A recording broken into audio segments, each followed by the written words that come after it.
Well, as gentlemen, Papa Boris here with some more Hearthstone Arena action. I kind of want to do Warlock twice in a row. That is like one of the classes with which I have the least number of runs on this channel. But let's do Warrior. I did just do Warlock, so we'll go ahead and grab Garrosh here. Okay, I think we'll just take the best card to start things off. It's the Cobra. And we'll take the Fiery War Axe. There's almost nothing I would take over a Fiery War Axe.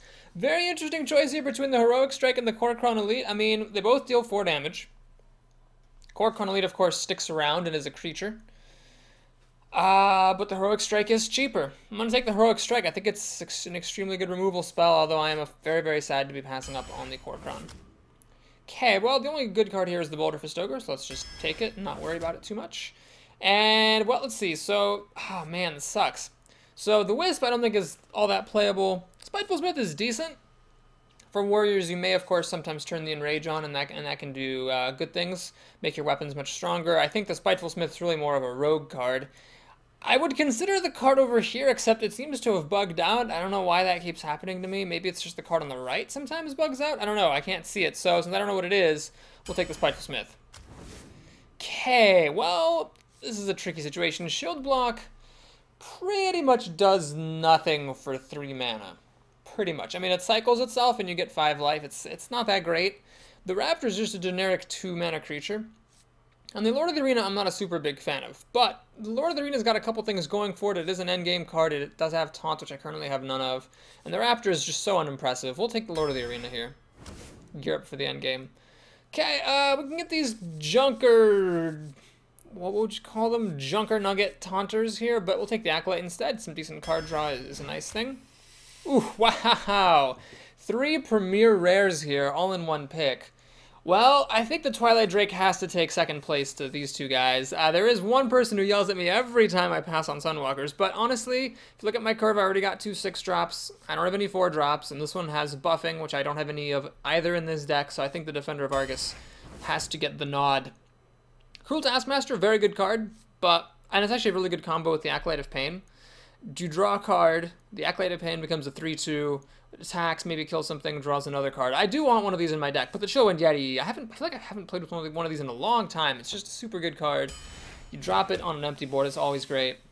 Ooh, wow, tough call here. Again, we have Premier Rares. Upgrade I've talked about before, and I think a Paladin video. Even if you don't upgrade a weapon with it, it's still just fine. Probably not in the same class, though, as Defender of Argus and Argent Commander. A bit leery of having double Defender of Argus. It increases your odds that you'll have nothing to buff. So I'm going to take the Argent Commander. It's removal, which Warriors lack. And the Divine Shield, of course, is great there. Okay, Execute is good. There's no question about it.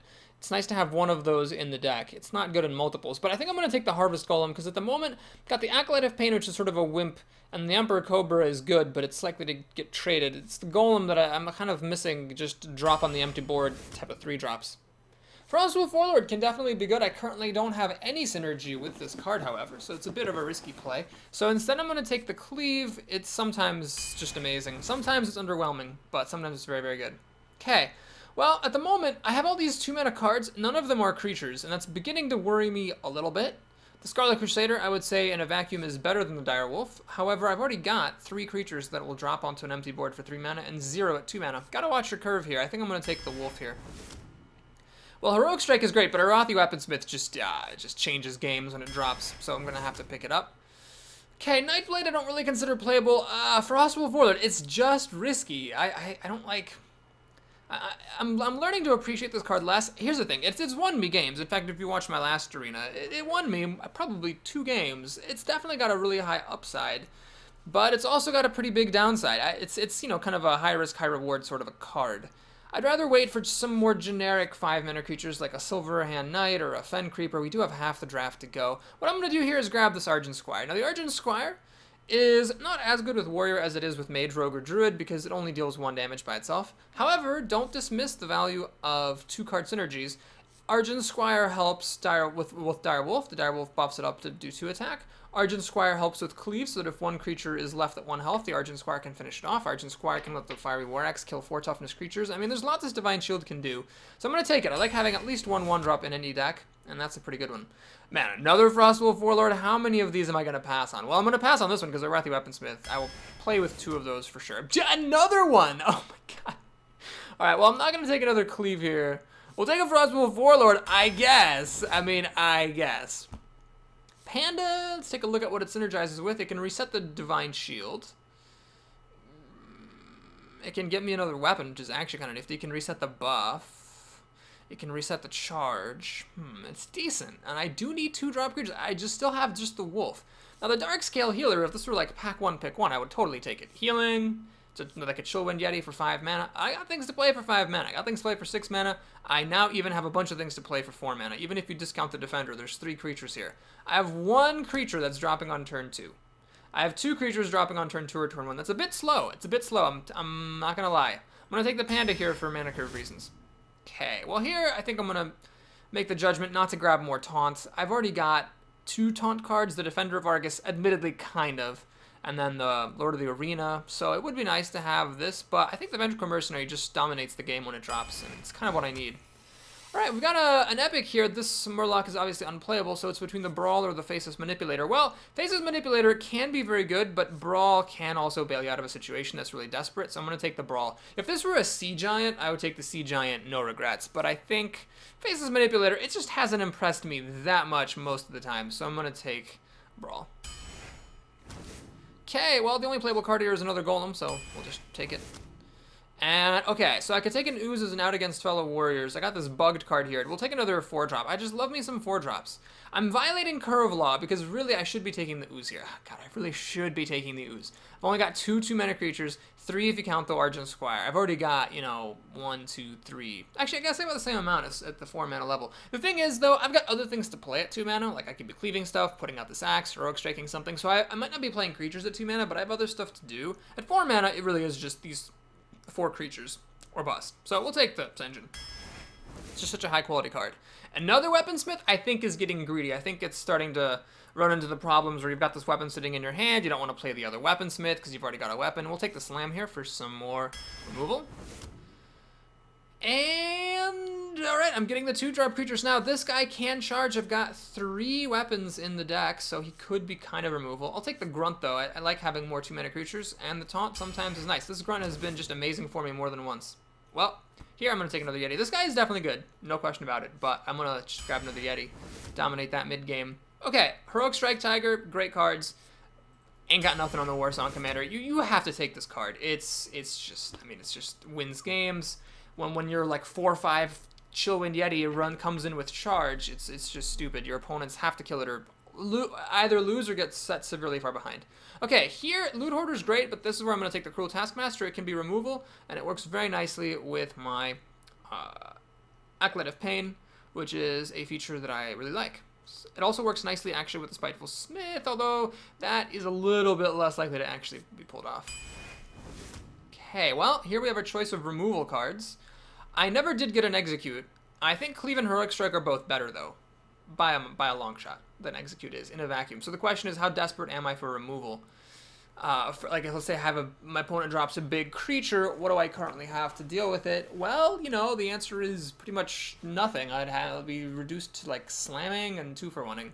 So part of me feels like I want to take this Execute just to have an out against big creatures. It does work very nicely with Slam. You can Slam, draw a card, Execute, and you don't fall behind on cards. You can also use an Axe and then Execute. But Heroic Strike is just, it's just so good. I don't know. It's hard to pass on it. I'm going to take the Heroic Strike. We'll see if I regret that. We will see if I regret that a lot. Okay, Wolf Rider is more removal. Let's take a look at our 3-drops here. We got 1, 2, 3, 4, 5. We've got plenty. This is basically going to be a removal card then. How many 5 minutes do we have? 1, 2, 3, 4, 5, 6, 5, and 6. Yeah, we could use a bit more beef. Let's go ahead and take the Silverhand Knight. And we're ending with a pretty okay card, I guess. This Pine-Cess Summoner could be nice with my Chillwind Yeti's Weaponsmiths. Yeah, there's a lot of 4-drops I want to, and Ascension. There's a lot of 4-drops I want to play early. Demolisher I don't like. Commanding Shout is nifty, but I'll take the Pine-Size. Okay, so what could have gone better about this draft? Well, I probably took a couple of 2-mana creatures I didn't end up needing, like this Panda. I took it over, what did I take it over? Shoot, I can't remember what I took it over. I took it over some, like, better but more expensive card, because I was afraid of not having enough creatures to play in the early game. The way the draft continued, however, I got lots of 2-mana creatures that I was pretty much forced to take, and so probably I would trade that Panda for a bigger card. I would probably trade something in here for another Fiery War Axe. I mean, that's kind of a given. I'd probably trade Brawl for a Fiery War Axe, actually, which I know might sound crazy, but Brawl is just kind of random, and it may or may not save you. I did lose a game a while back to a Brawl. I had 3 creatures. My opponent had like a Flesh-Eating Ghoul, and his Flesh-Eating Ghouls was the only card, was the creature that survived, so that was awesome, and then I proceeded to lose the game. So, you know, Brawl can do stuff like that. I just don't like cards that like might save you, or you might lose anyway, you know? It's just not emotionally appealing to me. This is a fantastic hand to be second with. You don't really want to be first with a hand like this because you're skipping turn 2. Here, I'm only skipping turn 1. Turn 2, I can coin out a 3-drop. Now, I drew this Fiery War Axe, so I could have coined into it, which would have been a very reasonable decision, but I like keeping my surprise here. I don't think my opponent would have played the Knife Juggler had I coined this out. Now, if it were the case here where I had a choice between just armoring up or putting out a Fiery War Axe, I would put it out. I've mentioned this before. I think it's important to put out the Fiery War Axe on turn 2 if you have it, even if it means you don't do anything with it, then just armoring up, because I've got some things to do later and this Fiery War Axe might not get to come out. Okay, this is a pretty good response to Fiery War Axe because it draws a card and it eats up my weapon. Now what I could do is I could be a maddening little biatch and actually play the Harvest Golem and not attack this, but I'm saving my Fiery War Axe for something else and trying to kill this Novice Engineer with my Harvest Golem. I will try this. I think there are some risks involved, but if it works out, I'll come out pretty far ahead. Now, if he drops Ascension Shieldmaster, for example, it's a little bit more touch and go in that case. I'd have to like slam the Ascension, draw a card, finish it off with the axe. Actually, that'd be pretty great. Never mind. Play Ascension, please. Shadow Word Pain. Okay. Well, what he did is he spent a removal spell and this Novice Engineer to kill my Golem, which I'm okay with, because basically this drew a card, but then he spent that card and her to kill my 1 creature. So we both come out basically the same there. And he has nothing to do with the rest of his mana, which is A-OK by MOA. So at the end of the day, that was a lot of unintentional rhyming. A-OK by MOA. At the end of the day. Anyway, that was, in the end of the day, I don't know what I'm trying to say. Oh, that rhymed again! Jeez! Oh my god. Make it stop. Anyway, what I'm trying to say is, I think that was a wash. Okay. I could drop the Argent Commander, but this is not the most impressive thing to kill. What I think I'd rather do is just play this Wolf. Pumps up the Senjin. I'll trade some damage. And I'll go ahead and play this Golem as well. We'll not be too greedy. I'm going to kill that thing. It's a bit overkill. Certainly my creatures could have killed it off, but I didn't want it getting buffed and taking out my Senjin. That would have, I think, like if you played a Dark Iron Dwarf, buffed it to a 4/1, killed my Senjin, now I've got this Fiery War Axe up against a Dwarf. It's just not the best situation. I'd like to clear out the board even if it means losing my weapon. Now, if he does play something here, there's a pretty decent chance I can kill it with the Argent Commander.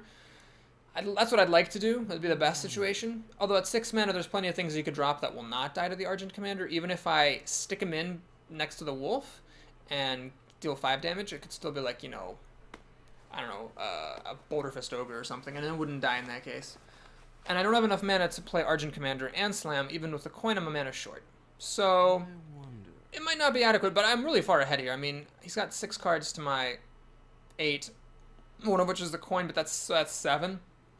I'm about to draw another, and I have like the pretty big board advantage. If he has any Holy Novas in his hand, he can just choke on those, because they don't help him here.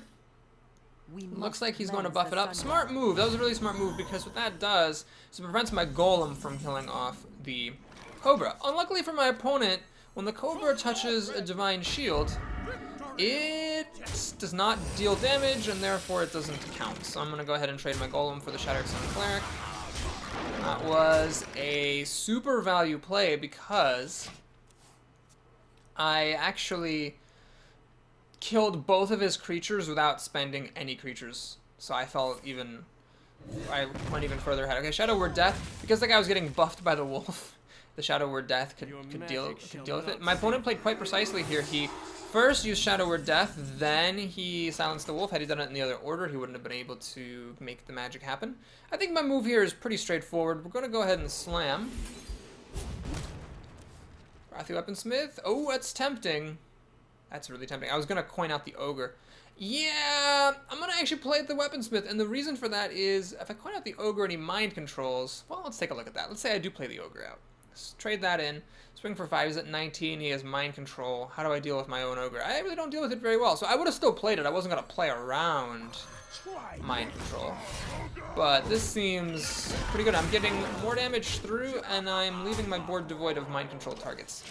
Now, if this were past the patch for the open beta, when mind control is going to be nerfed to 10 mana, I would totally have played the ogre there, because mind ogre's got 2 more turns before it gets stolen, and it would have been a good trade up from the golem up into the ogre. Well, he's going to spend pretty much his whole turn healing himself and killing one creature, so I'll take that as a win for me. Okay. Heroic Strike, I need to actually look for the win. It might work. 2, 6, 8, 10, 13. Not quite enough yet. Okay, so we'll do this, this, this, and we're going to think.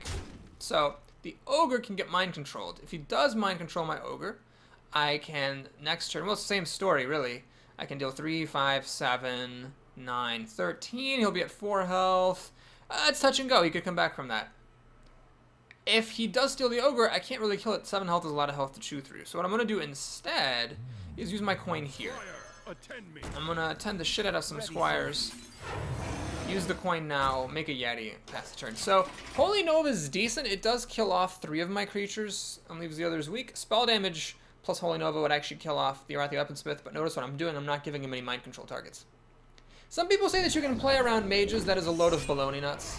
You cannot play around mages, but you can play around priests. Notice how here I'm totally playing around mind control. You really can't play around mages in the same way. Okay, so this was a pretty good move for him. I don't have any silences in my deck. I did pass on the owl. I stand by that choice 100%. I think the owl's a shitty card. So I'm just going to kill this the old-fashioned way. We're going to go ahead and Heroic Strike. Deal 6 damage to this guy. For the remaining 6 damage, let's go ahead and use my Silverhand Knight. And my little golem. Gonna swing, swing, swing, and swing. And now I'm gonna play the ogre. Don't play the Lord of the Arena here, because if it gets mind controlled, it's more annoying to deal with. I think I still probably kill him, but just in case, I'm gonna go ahead and play the ogre. So my opponent, there's no way in hell he could possibly kill me. If he mind controls the ogre, I've got more than enough damage to kill him, even after he heals. And so he's gonna mind control it, but notice how I just totally played around it. The whole game, I was ahead, and I stayed ahead. Well played. He's giving me a well played. I still don't think you should do that. I think you should just wait, because maybe I would have, like, thrown stuff into that ogre. You never know. You never know, man. I might not have seen I had the kill. Granted, even if I did 2-for-1 into the ogre, like, I still had a lot of damage on the board, and he was very likely to lose. I only played 1 minion that cost 2 or less. That's funny. Anyway, that was a really strong game. We really smashed that priest, and I think it was pretty educational, showing how you can play around mind control. Against mages, you can't play around it. I mean, what do? You play a big creature? Well, then she'll polymorph it. You play a lot of little creatures? Well, then she'll flame strike. My board was horrifically vulnerable to flame strike. Had it been a mage, I would have played completely differently. And the way I would have played wouldn't have been correct or anything. It just would have been me hoping that the mage doesn't have one card versus me hoping she doesn't have another. Okay, this time I'm first, which is not quite as fortunate. I'm going to have to send one of these back, and I'm going to send back the Senjin. Keep the Weaponsmith around. Because I think when the Weaponsmith drops, it just changes the game in a lot of cases. This opening hand, I had to keep the 2-drop, because, I mean, you got to keep the 2-drop, but if my opponent does have a Northshire Cleric, it's going to be a little bit difficult for me to get rid of it. In fact, I'll just have to let him draw cards. I don't see any way around it, unfortunately. Oh, don't play Northshire Cleric. Don't play Northshire Cleric. Don't play Northshire. Don't play Northshire. Don't play Northshire Cleric. Doobity ba doop ba boobity Nor Cleric. Doobity ba doop ba doobity Cleric. Doobity ba doop doop doobity doop doop doobity. Don't play Northshire Cleric. Do. Did my song work? It worked! Yeah! Woo! Oh man, if I'd mulliganed one more card, I would have had this last turn. Well, nothing to do about it now. I'm gonna play this. It would be silly to play this thing. This is just, you know, a bigger creature, and it costs my mana. There's really no reason for me to leave 1 mana hanging around. Okay, he didn't play Northshire Cleric. It's victory number 1. Problem is, this is a 2-2. There's a lot of stuff that will kill it. And, okay, well, this is getting a little bit awkward. Oh, man, is this gonna be Inner Fire? Are we doing this? Are we doing this? Oh, God, I think we're doing this. Yeah, we're doing it. So, he's got a 5-5 that heals itself. That's gonna be a little bit tricky for me to deal with, unfortunately. Because it's gonna... Oh, god damn it. Can I kill this thing? Is there any way? No, I will be 1 damage short of killing it with this Taskmaster. God, if... Oh my god, if I had mulliganed 1 more card. If I'd mulliganed this Weaponsmith, I would have had this on turn 1, then I could kill the Light Well right now. Balls! Well, there's no point using the Cruel Taskmaster and attacking this now, because it's going to heal itself up to 4, and then the priest can heal it back up to 5. There's just no way this is going to work. Shit. Well, here's what I have to do. The light protects me. Time for killing. I'm going to do this, Job's done. and what happens now is...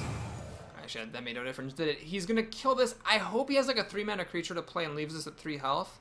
Then the Cruel Taskmaster plus the Argent Squire will actually pick it off. That has to be my hope. Otherwise, if he attacks and hits this thing, I'm basically in the same problem as I was before, where I cannot quite deal enough damage to kill that thing off. Now, if he plays a second creature, it could also work, because then Cleave will be playable. Cleave plus the Cruel Taskmaster. Plus, the Argent Squire will actually kill off the Light Well, but he needs to put another creature on the board. Here's where I really need, like, an Execute or a Heroic Strike, not so much a Cleave. Alright, he's gonna just hit me for 5, which is a very reasonable move.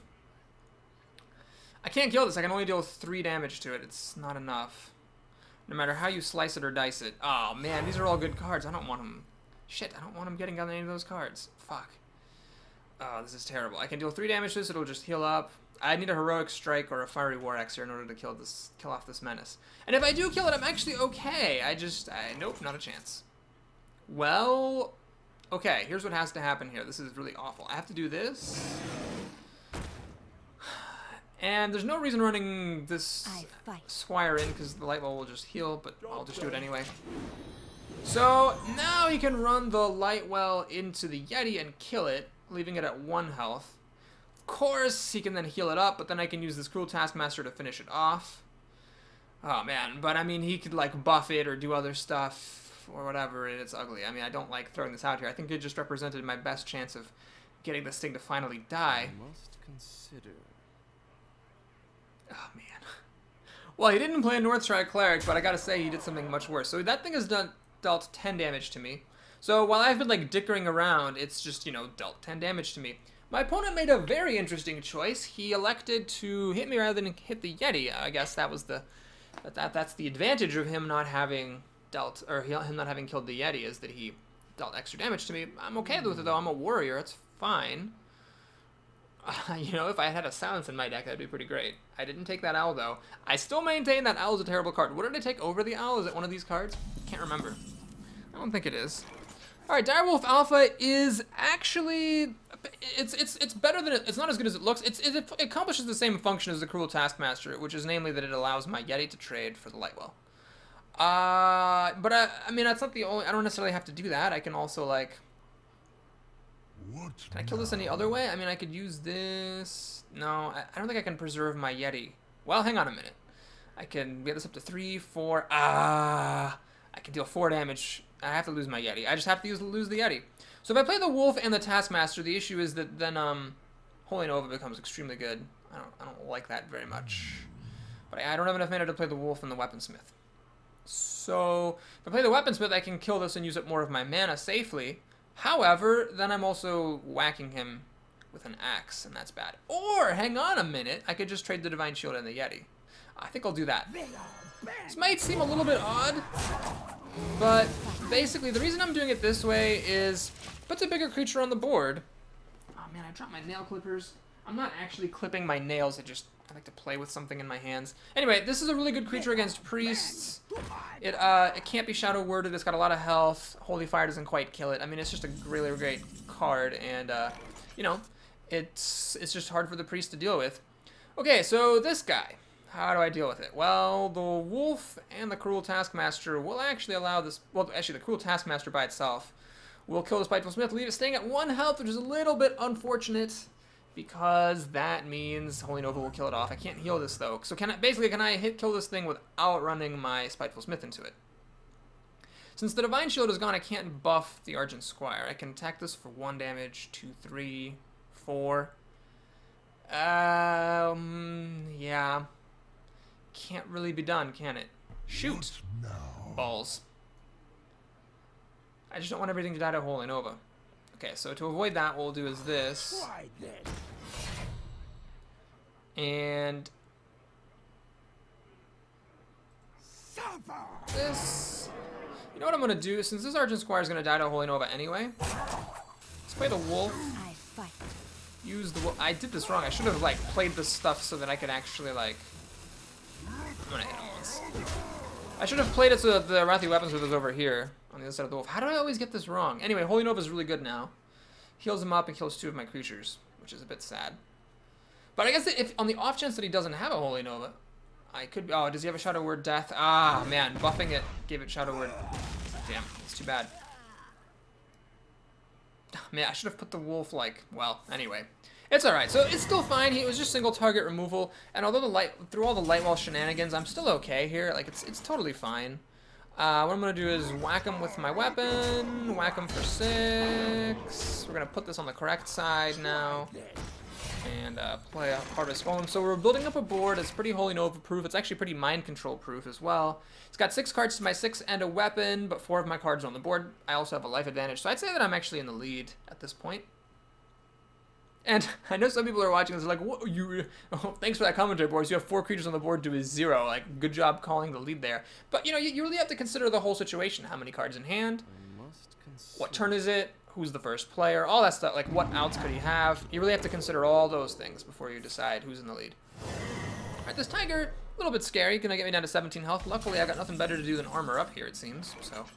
Probably going to be doing the armoring. Do I want to use the Taskmaster? Well, the problem is these are all either at 3 health or at 2 health, so whoever I Taskmast is going to end up dying to Holy Nova when it drops from 3 to 2, unless I actually do it on the wolf. Oh, that's interesting. Yeah, I'm going to do that. Let's get some extra damage through. Swing, swing, swing, swing. I'm actually going to go ahead and swing here as well. Armor up. If I play this Cobra is the question. So if I play the Cobra, it is technically safe from Holy Nova, but the issue is spell damage plus Holy Nova would then kill everything I have. So if I don't play the Holy Nova, though, the issue is that if he plays a big taunt, I don't have this already on the board.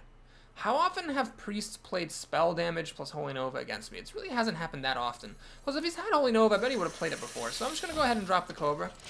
I'm prepared to lose if he has spell damage plus Holy Nova. That's fine. But I think if he had that, the Cobra wouldn't have really cut the mustard anyway. Because I would have been really far behind on cards. The gates are okay, if he does not have spell damage Holy Nova, notice... Man, I've made this mistake. I've lost a number of games, actually, in the past, by not playing a creature, like by holding it in my hand, afraid of something. A good tip is, if you're thinking of keeping creatures in your hand because you're afraid of something, try to figure out what that something is. Don't just, like, keep creatures in your hand because you're afraid of something might happen. Well, figure out what that something is. If you can't think of anything that might happen, then chances are you're just sitting around and keeping a creature in your hand for no reason. Okay, well, my opponent's in a little bit of trouble, more than a little bit here. He can heal himself up to 8, and then he can use the tiger to kill my Cobra, stopping the Cobra from killing off this Lord of the Arena, so it's a good thing I played it, because I'm threatening to clear the way. However, it's not really going to be enough, because with this axe that I'm holding on to, I can just, you know, trade, like, the Weaponsmith and the axe into the Lord of the Arena. And then the other stuff is enough. I mean, it's got, like, 4, 8, 10. This will be plus 3. It'll be next to the wolf. Oh, my opponent chose to kill the wolf. Well, that's fine. Oh, whoa. Does he have a 0-mana circle of healing? Okay, that makes no difference. That's a terrible card, by the way. Don't play with it unless you absolutely have to. Okay, so anyway, this is now very easy. He just let my Cobra live, so that's that. Now we're going to swing with the rest of the team. Okay, so we start off the arena by beating 2 priests. I'm pretty proud of that. Priests, I think, are not quite as annoying to play against as mages, although I definitely have had my extended bitch sessions about priests and the things they're capable of. We also beat a Lightwell with Inner Fire, dropping on turn 2, so I'm pretty proud of that. It was a good game, and as always, I'm going to play just the first couple of games in this first video, so if you want to know how the arena ends, well, that's awesome. I want to know how it ends, too. Stick around soon. Please like and or subscribe if you want to support me, and I'll see you in a bit with the rest of the games. Till then.